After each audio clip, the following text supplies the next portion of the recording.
V turizmu nobene stvari ne moramo več prodajati, to je zelo grobo rečeno, ne moramo prodajati na ta način, da ne pridemo v kontakt s to stvarjo. Mi moramo vedno narediti najprej turistično piramido našega kraja.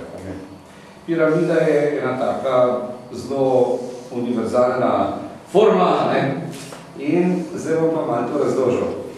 Kakšne so možne aplikacije tega lika muzeja? Tako pa mogoče njegovo življenjsko zgodbo, kot pa tole ljubezensko zgodbo, kako bi lahko zdaj to vse skupaj malo zaživelo še bolj. Jaz mislim, da je treba pripraviti te zgodbe za različne ciljne skupine.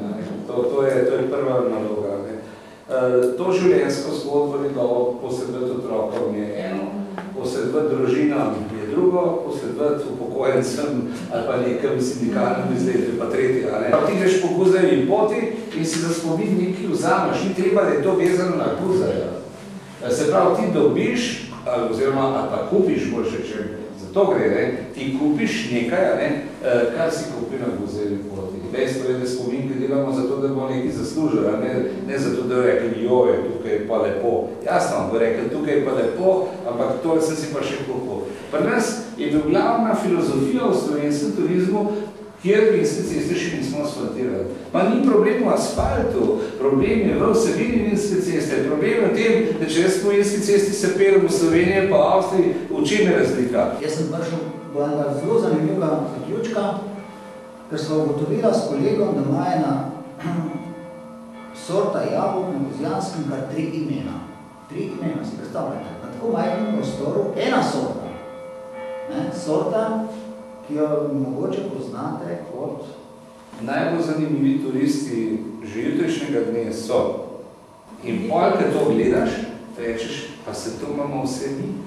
Malo smo že prej govorili o tem, kaj je v bistvu tle treba paziti, da ne bo stvar neuporabna, rečemo, oziroma izvenela.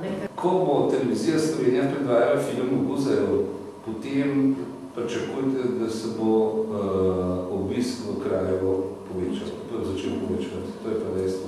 To je spet dokaz, kakšno moč ima nas medija. Tako da...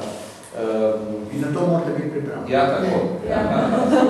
V bistvu z temi vsemi tehnologijami, s temi telefoni, je lahko vsak izjemno kreativen. V bistvu samo pritisneš rekel in narediš svoj filmček o Kozjanskem, ga lahko lansiraš na YouTube, ga lahko lansiraš na Twitter, lahko ga lansiraš na Facebook. Imate eno svojo mrežo prijateljev, prijatelji bodo dali svoje lajke, bodo delili vaš posnetek naprej.